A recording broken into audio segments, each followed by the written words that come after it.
namanya memang raja. Nah, Raja hutan. itu raja rimba, Pak. Nah, menutup perusahaan-perusahaan yang dianggap menyebabkan diduga menyebabkan kerusakan lingkungan. Nah, dan itu bagaimana Mbak melihat statement itu? Saya tuh nonton statement ini orang kayaknya kalau ini harus lihat deh, karena saya pas menonton langsung, aduh ini kok ini banget ya. Apa ya, saya ingin pakai bahasa yang lebih halus tapi agak susah ya. Tapi kelihatan lah gitu bahwa itu hanya akan jadi omon-omon gitu. Kenapa? Karena kita berkali-kali dalam ucapan itu dia seakan-akan mendewa-dewakan presiden gitu. Jadi itu saja buat saya udah yang pas nonton tadi pagi itu, ini apa ya, kok begini sekali narasinya gitu ya.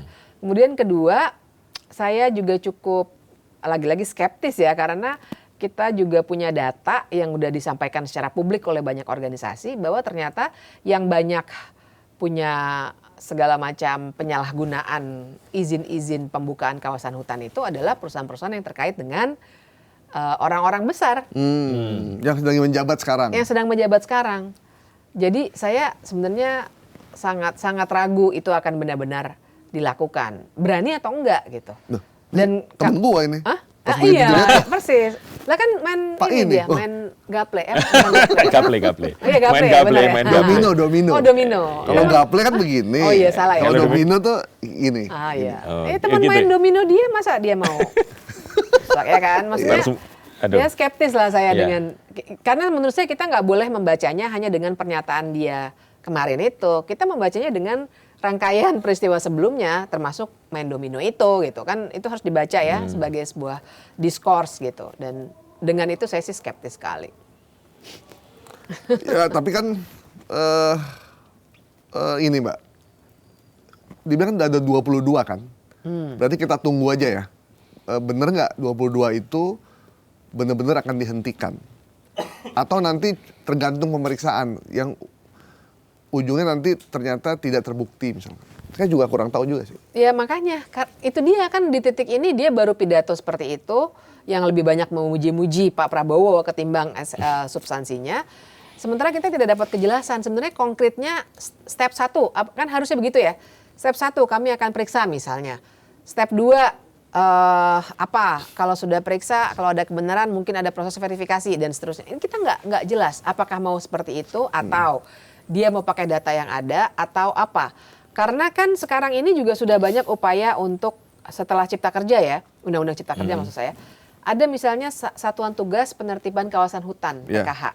Nah ini kan dikritiknya juga udah banyak PKH ini karena ternyata tidak sanksinya kan dibuat administratif, kemudian sanksi administratif itu ternyata banyak dugaan besarannya juga tidak sebagaimana seharusnya, ada kong kali kong lah gitu ya. Nah jadi dia mau pakai data yang mana? Yang saya dengar dari teman-teman wartawan sebenarnya ada data yang berbeda tuh antara kementerian yang berbeda, lingkungan hidup dengan kehutanan misalnya. Karena juga ada rivalitas politik di situ misalnya. Yang semuanya persoalannya sebenarnya adalah akses ke sumber daya ekonomi gitu ya.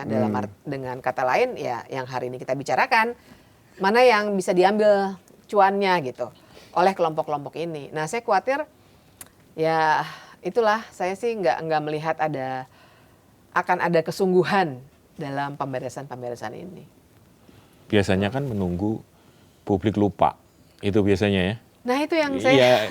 makanya ini stamina masyarakat Indonesia itu memang diuji bener ya. Sekali lagi staminanya sejauh mana ini masyarakat sipil staminanya diuji, nanti tiba-tiba akan ada masalah baru yang muncul. Atau gosip. Energi kita akan habis ke situ, yang ini akan lupa, media juga akan sibuk ke satu isu lagi. Jadi ya sudah, everything is okay, akan business as usual. Benar, saya juga punya kekhawatiran itu karena jangankan sampai nanti ya, karena ini masih panjang. Yang sekarang aja kita udah dikasih banyak isu-isu yang saya nggak tahu kok tiba-tiba jadi banyak sekali isu-isu yang sifatnya gosip level infotainment tapi terkait dengan menteri-menteri atau mantan menteri gitu ya. Jadi pengalian isu ini. Pengalian isu juga banyak Iya. gitu loh. Dan saya sih merasa barangkali ini memang ada kaitannya dengan kita jadi agak lupa dengan isu ini. Selain isu yang benar-benar juga emang bertumpuk-tumpuk ya. Iya. Buku sejarah kita baru punya yang baru, misalnya gitu-gitu kan, jadi Sejarah. bertumpuk-tumpuk sekali gitu. Iya. Jadi orang dibuat sibuk sehingga lupa, ya kan? Tidak fokus. Termasuk peraturan Polri ini nanti. Ya. Ya, Iya, apalagi orang takut ya. Sekali lagi kalau kita ngomongin kepolisian, pasti orang banyak yang takut kok. Yakin saya. Jadi juga orang mungkin nggak akan terlalu banyak yang berani speak up gitu. Karena nanti takutnya ya dikriminalisasi atau paling tidak ditegur dalam DM gitu. Itu cerita teman-teman saya sih. sebenarnya kita ngeri sedap juga ini. Iya, makanya. Coba cek DM-nya masing-masing. Enggak, kalau kita kan ini tujuannya untuk memberikan edukasi kepada publik yang sebenarnya. Jadi kedua belah pihak kita kasih kesempatan yang sama lah untuk Bicara. karena kan media itu kan harus menundukkan persoalan Benar. dua Secara pihak proporsional. biar masyarakat yang Menilai. aja bagaimana situasinya gitu. Nah, terus ini Mbak, kan kita berharap penegakan hukum terhadap perusahaan-perusahaan yang mengambil yang ekstraktif itu lebih jelas, lebih tegas gitu. Tapi kan kadang di pemerintah daerah sendiri menjadikan mereka itu sebagai lumbung untuk mendapatkan dana dalam rangka pilkada, kampanye. Jadi ada teman saya bilang, orang daerah nih, dia tidak berharap terlampau banyak bahwa situasi ini akan membaik selama pemerintah daerahnya itu masih bergantung keuangannya dan segala macam itu kepada para pengusaha atau perusahaan tambang dan hutan tersebut. Dan itu memang udah terjadi kan sekarang. Itu sekarang Jadi nggak berdaya gitu. itu memang sekarang sudah terjadi. Tapi yang perlu diingat juga adalah izin-izin prinsip itu sekarang ditarik semua ke pusat loh. Ya, setelah ada Undang Cipta Kerja ya? Setelah Undang-Undang Cipta Kerja. Jadi benar pada akhirnya ada kaitannya dengan daerah ya. Tapi izin awalnya itu yang menentukan resiko, sehingga apakah mereka perlu analisis dampak lingkungan atau tidak dan seterusnya itu diambilnya Semuanya di pusat. Dengan sistem yang mekanistik sekali, OSS itu kan. Jadi pada saat beroperasi mungkin harus ada urusan dengan dinas-dinas tertentu di daerah. Ya. Tentu saja iya gitu. Mungkin di level itu ya masih ada perdebatan. Tapi saya mau mengingatkan itu, kita ini udah sentralisasi besar-besaran. Jangan lupa. 10 tahun terakhir ya? Iya, 10 tahun terakhir. Tapi sekarang makin parah. Transfer kepada daerah kan dipotongnya mulai tahun 2025 ini sama Pak Prabowo kan. Makanya ada Pati, ada peristiwa di Pati, di Bone dan lain sebagainya. Yang saya dengar dari kawan saya di tim ekonomi itu tahun depan akan dipotong lebih besar lagi ke daerah. Karena ada proyek MBG, ada Koperasi Merah Putih yang sifatnya juga top down. Ya. Dan artinya saya kira kritik dari daerah juga akan semakin dipinggirkan. Nah, tapi yang kedua yang saya lebih ngeri sebagai orang yang belajar hukum tata negara, kan Pak Prabowo juga menginginkan supaya nggak ada pemilihan kepala daerah langsung. Dia maunya DPRD lagi. Nah, ini juga saya kira alarm. Untuk gubernur, bupati, wali kota? Iya. Jadi saya kira ini alarm tanda bahaya buat kita. Karena nanti yang saya khawatirkan kalau dalam situasi seperti itu, pengusaha lokal akan lebih harus mengentertain para DPRD dan partai-partai politiknya masing-masing. Jadi kalau dibilang, wah ini nanti biayanya akan lebih efisien nih, siapa bilang? Politikus yang menurut saya membuat biaya tidak efisien dengan bagi-bagi segala macam, bikin konser dangdut dan seterusnya kalau mau pilkada kan. Mungkin biaya itu akan hilang, tapi mereka jadi harus mengentertain partai-partai politik yang di level lokal itu maupun di level nasional. Karena gubernur kepala daerah dipilih langsung oleh mereka ya? Kalau dikembalikan kepada DPRD pemilihannya. Tapi kan nggak mungkin lah Mbak, kan DPR kita kan reformis, DPR kita tuh Masa sih? demokratis. Nggak Kalau mungkin lah. reformis nggak ada ini dong hashtag bubarkan DPR. Nggak mungkin lah, masa mau sih dikembalikan? Oh ya, masa sih mau Iya, ya? nggak mungkin lah, saya yakin lah. Masih ada PDIP, masih ada PKS. Yang Masih lain-lain. ada siapa lagi kita sampai lupa.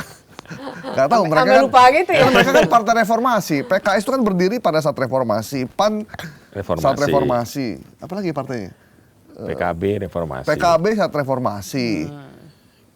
Kecuali 3 partai itu kan. Iya. Iya. Harusnya ini dong. Yakinlah saya mah. Kita taruhan Mbak ya. Hah? Saya masih menang nih kalau taruhan nih. Masih punya hati nurani lah. Gitu. Masyarakat susah nih. Oke. Satu lagi Mbak yang mau saya tanyain. Tapi ini mudah-mudahan pas ya. Karena saya penasaran nih. Ada satu statement. Ini soal lain nih Mas. Soal yang udah lama, berlarut-larut, tapi tidak pernah selesai. Ada kaitan juga sama polisi, cuman memang kaitannya agak jauh. Ini soal debt collector. Mata elang, Mas. Yang kemarin ya. Yang kemarin. rame. Nah, ada saat di konten saya lihat, tapi pikirannya bener juga. Sebenarnya debt collector ini, mata elang ini, itu adalah korban sekaligus pelaku. Karena pelaku utamanya sebenarnya perusahaan leasing ini.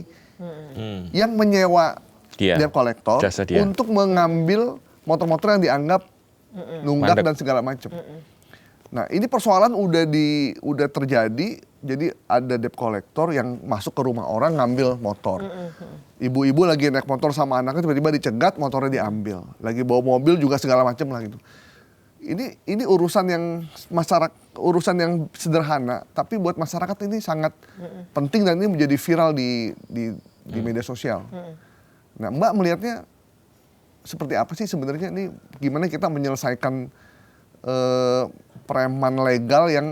preman yang dilegalkan untuk mengambil Iya. hak milik orang meskipun itu belum lunas ataupun bermasalah. Ya, ini masalahnya besar sekali. Karena menurut saya ini bukan masalah hanya di soal penegakan hukumnya, tapi policy awalnya aja untuk misalnya menjerat. Buat saya soalnya banyak sekali pola-pola pemberian kredit itu sebenarnya menjerat masyarakat awam yang nggak terlalu paham bahwa ini konsekuensinya luar biasa. Kamu beneran harus bayar loh sekian juta per bulan. Banyak loh orang yang mikirnya saya cepet bayar uang muka cuma berapa 1 juta. 500 ribu Mbak sekarang. 500 ribu bisa 500 ya? ribu bisa sekarang. Terus udah bisa naik motor ke Iya, iya. kantor, gaya-gayaan. Iya, iya. Bahkan saya dengar ada data dari salah satu media massa yang bilang Gen Z itu sekarang kalau mau ada konser itu juga suka pakai pinjol. Ya. Jadi pinjol itu rame biasanya kalau mau ada konser. Karena mereka Pay later. enggak, atau pay later Iya, pay misalnya. later. Karena mereka nggak mikirin bahwa ini Iya. serius loh. Kamu Betul, bisa efeknya ya. ditagih sama orang-orang macam mata elang itu.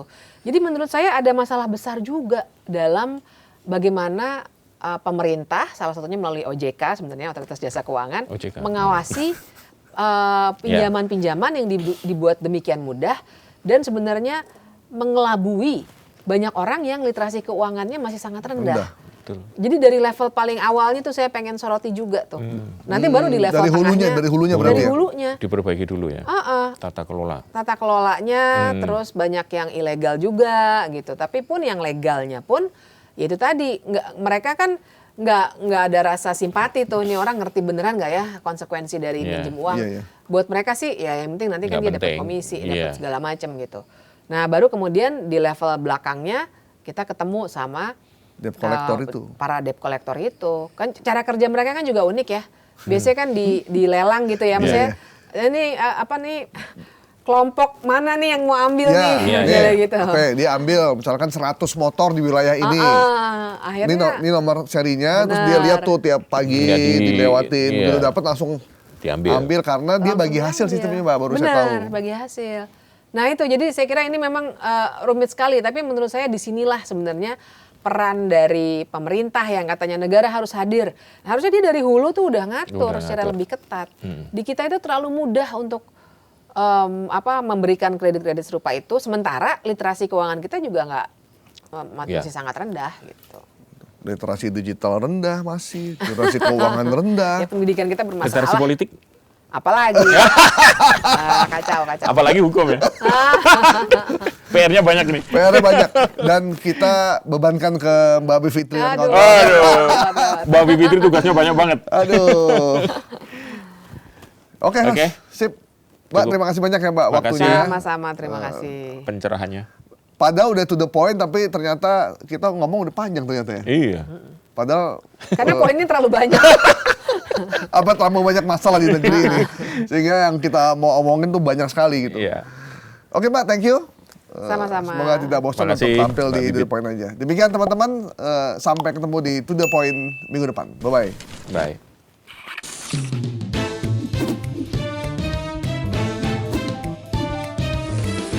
To the point aja.